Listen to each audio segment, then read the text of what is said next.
جابلیس ہو جائیں گے؟ کیونکہ آج تک تو آپ مذہب کی بنیاد پہ بڑھاوا کر کے اور یہ جنگ لڑتے رہے ہیں آن آئیدر سائڈ، لیکن جب وہ جنگ ہی نہیں رہے گی، جب بات ہی ختم ہو جائے گی تو پھر آپ جابلیس رہ جائیں گے، پھر پاکستان کا کاروبار رہے گا۔ یہی جو ہم کہہ رہے ہیں نا کہ اس حکومت کے پاس کوئی اسٹریٹجی نہیں ہے، تو اسٹریٹجی کا مطلب یہی ہے کہ بھائی آپ نے جن لوگوں کو اس رستے پہ لگائے، ان مقاصد کے لیے استعمال کیا، ان کو پھر سوسائٹی میں ری انٹیگریٹ کرنے کے لیے بھی آپ کو کوئی بندوبست کرنا ہوگا۔ جیسے افغانستان وار کے بعد ہم نے ری انٹیگریٹ کیا تھا، وہ غلط طریقے سے دیکھیں، یہ دنیا میں بھی ہوا ہے، اسی پاکستان میں بھی۔ مثلا ایک زمانہ تھا کہ عوامی نیشنل پارٹی کے بارے میں یہی تاثر تھا، یہاں ان کے بعض لوگ یہاں پہ بم دھماکوں میں ملوث تھے، ان کی لیڈرشپ ادھر بیٹھی ہوئی، آج وہ پاکستان کی سب سے بڑی علمبردار ہے۔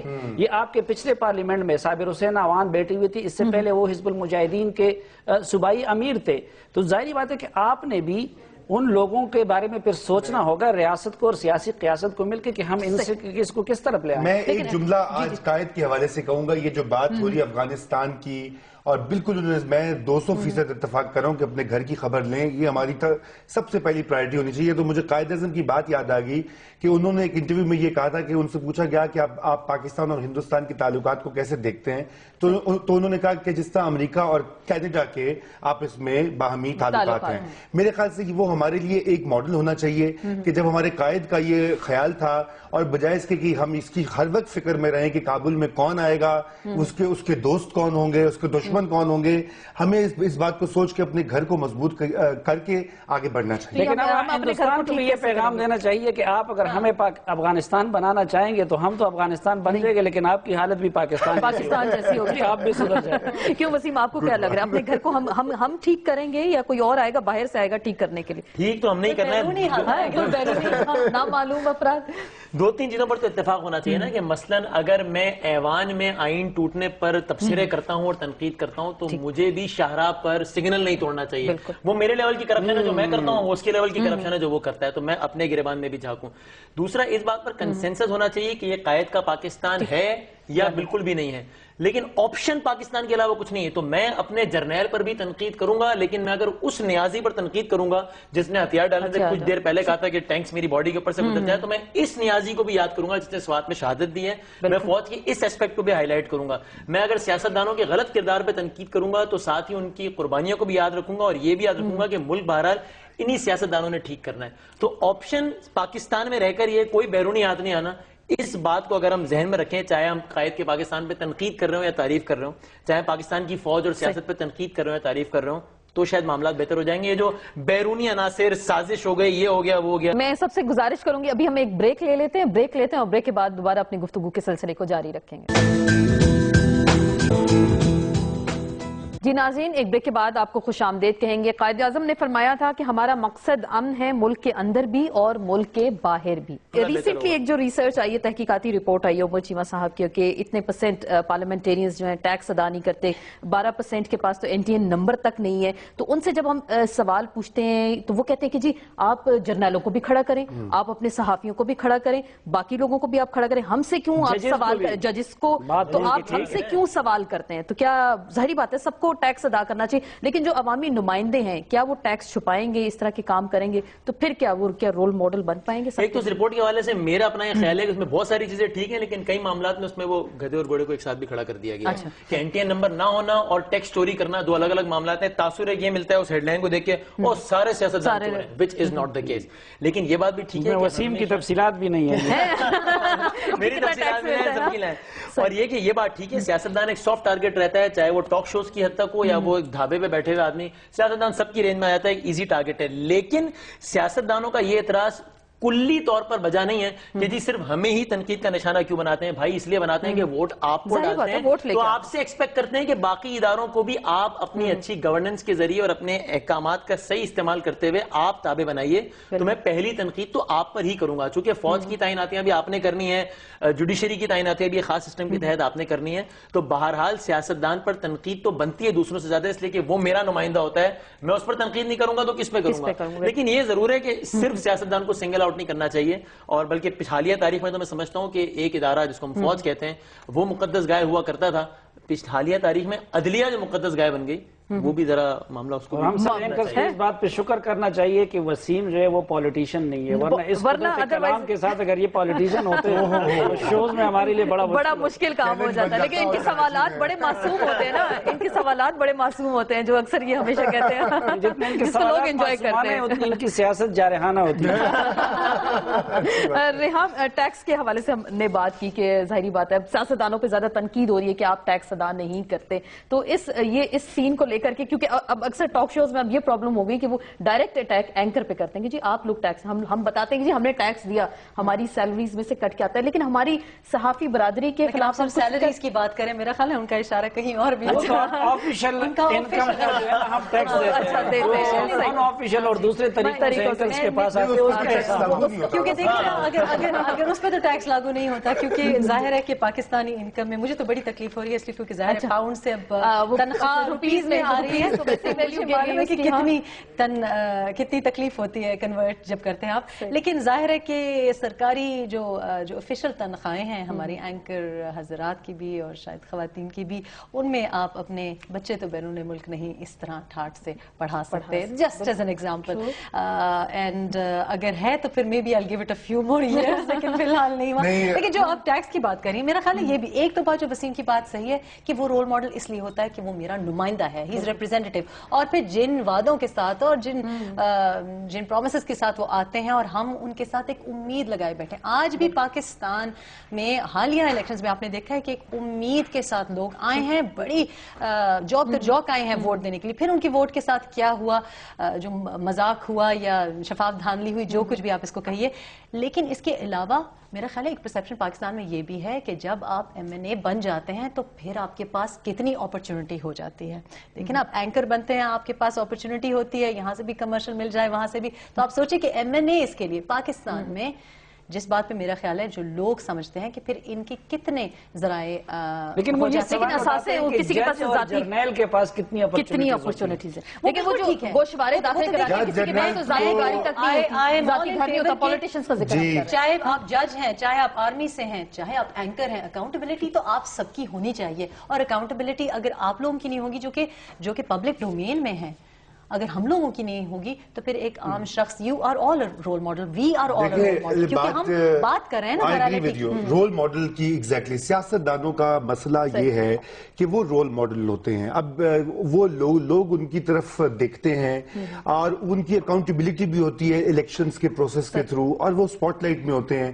تو یقیناً ان کے اوپر یہ جو سارا ٹیکس چوری کا بہت ہی نامناسب چیز لگتی ہے.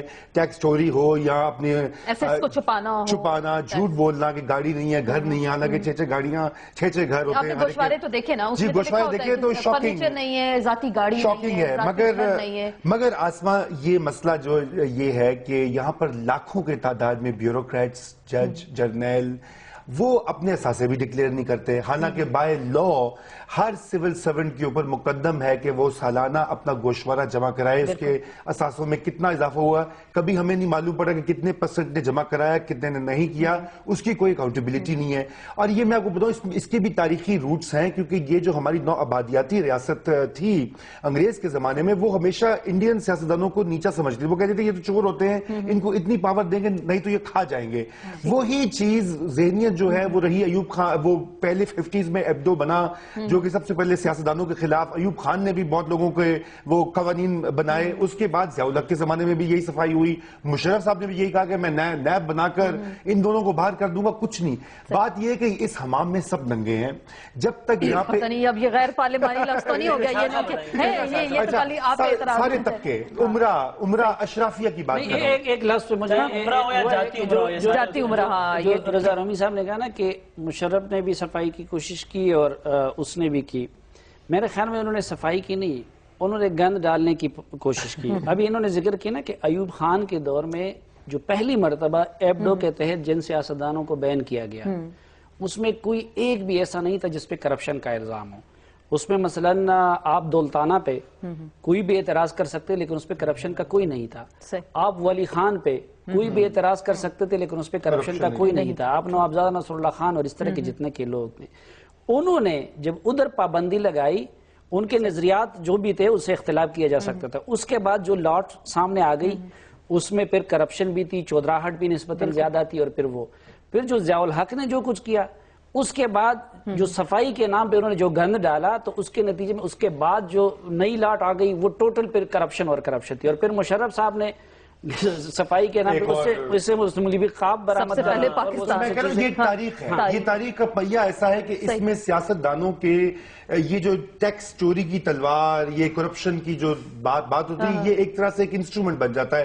مگر بالکل اس کا یہ مطلب نہیں کہ ان کو چھوٹ ہونی چاہیے, ان کو اپنے ٹیکس بالکل ادا کرنے چاہیے اور ان کو عوام کو یہ بتانا چاہیے.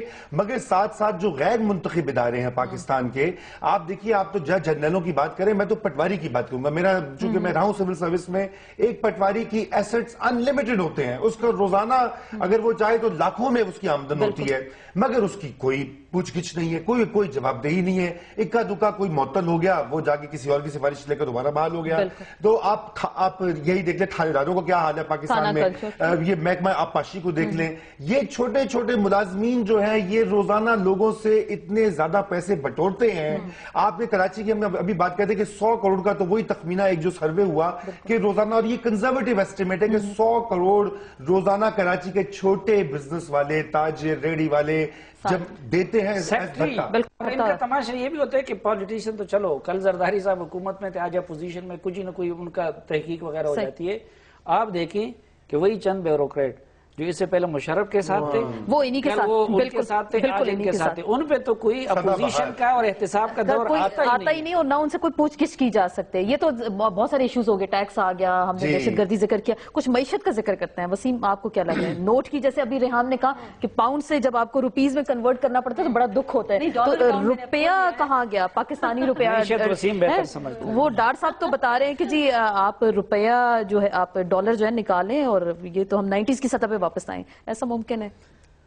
90 کی سطح پہ تو پتہ نہیں آ پائے نہ آ پائے, لیکن بہرحال یہ ضرور ہے کہ معیشت کے حوالے سے کچھ تو ایسے اقدامات ہیں جن کا آپ کو لانگ ٹرم میں ہی اثر نظر آئے گا. لیکن یہ ضرور ہے کہ کچھ ایسی چیزیں ہو گئی کہ جو کہ جنہوں نے اس گورنمنٹ کے اچھے اقدامات پر بھی ایک بدنما داغ بن گئے وہ, کیونکہ عام آدمی کا مسئلہ ہوتا ہے ٹماٹر کی قیمت, آلو کی قیمت, ٹینڈے کتنے کے اور یہ ساری چیزیں کتنے کے, وہ جب ایک دم اس کی ریٹس بڑھ گئے تو جو اچھے اقدامات تھے وہ بھی اوور کم ہو گئے.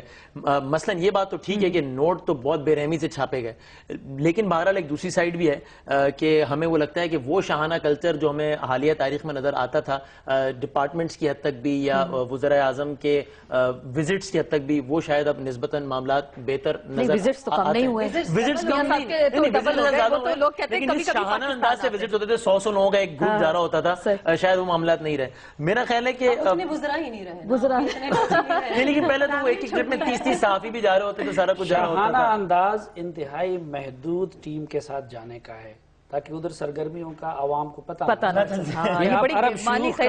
عرب شیوخ کا آپ دیکھیں, ان کے جتنے بھی شاہانہ وزٹس ہوتے ہیں اس میں بڑے محدود قربت کے لوگ ان کے ساتھ ہوتے ہیں. اب شاہانہ وزٹ کا وہ بدل گیا ہے. تو یہ اس کا راز یہ ہے, یہ کم لوگوں کو لے جانا, یہ راز ہے اس کا.